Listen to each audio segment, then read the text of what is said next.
మాజీ ఎమ్మెల్యే రౌతు సూర్యప్రకాశ్రావు మాట్లాడుతూ కూటమి ప్రభుత్వం 2 సంవత్సరాల అధికారంలో చెప్పినది చేయకుండా డైవర్షన్ పాలిటిక్స్ అవలంబిస్తుందని విమర్శించారు.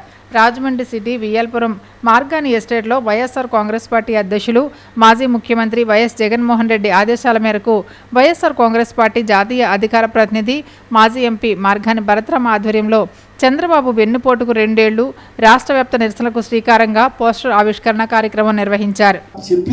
చెప్పింది ఏమీ కూడా చేయకుండా ఇవాళ మంచి ప్రభుత్వం అని చెప్పడం ప్రజల్ని డైవర్షన్ చేస్తుంది. ఏ విధంగా డైవర్షన్ చేస్తుంది?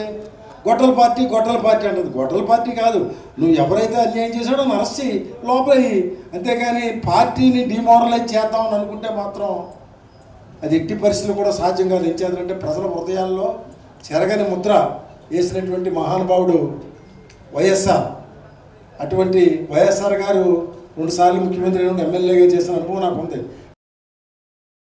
అంటే అరిచేతిలో వైకుంఠం చూపించి అందరికీ నీకు 15,000 ఆయన ఇస్తున్నది ఒక్క పెన్షన్ తప్ప మనం ఇచ్చిన పథకాలు ఏది ఒకటి కూడా అమలు జరపలేం. ప్రజలంతా కూడా ఆశాజీవులు. ఆయన అరిచేతిలో వైకుంఠం చూపించి మిమ్మల్ని అందరినీ పైకి తీసుకెళ్తానని చెప్పి డబ్బు సంపద సృష్టిస్తాను అని చెప్పాడు. ఏం సృష్టిస్తున్నాడు? ఇప్పుడు అప్పులు, రోజుకి ప్రతి వారం అప్పులు చేస్తున్నాడు. అప్పారావులా తయారయ్యాడు.